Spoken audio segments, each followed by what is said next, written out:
وعلیکم السلام ورحمۃ اللہ وبرکاتہ۔ جی جی جی، جو مال ڈپوزٹ میں ہے وہ اس مال کے اوپر ڈپوزیٹر کی پوری ملکیت ہے، جب چاہے اس کو حاصل کر لے۔ مکان پر ایڈوانس دے رکھا ہے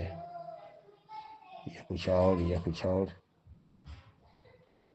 تو اس کی زکوٰۃ لگے گی سال میں، جب وقت پڑے گا تو اس کی زکوٰۃ لگے گی۔ لیکن اگر بلڈنگ خرید رہا ہے کوئی، اس نے ایک قسط دے دی ہے پیسے کی، خرچ کر دیا ہے قیمت کے طور پر، ایڈوانس دے دیا 5 لاکھ روپیہ، تو وہ پیسہ سے چونکہ انویسٹ کر چکا ہے، وہ مکان کی قیمت کے طور پر دے چکا ہے، اس کی ملکیت سے نکل گیا ہے۔ جب مکان خریدے گا تو پھر اس کو ملے گا۔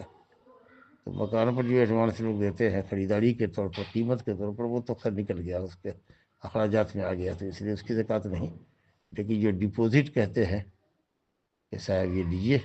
جب مکان آپ چھوڑیے گا تو وہ مال آپ کو مل جائے گا، تو انشاءاللہ تعالی مال مدخر جو ڈپوزٹ ہے، چاہے بینک میں کوئی ڈپوزٹ کرے یا کسی اور شخص کے پاس کسی اور عوض سے رکھے یا زر ضمانت کے طور پر رکھے، اس مال کے اوپر ڈپوزیٹر کی چونکہ ملکیت مکمل ہے،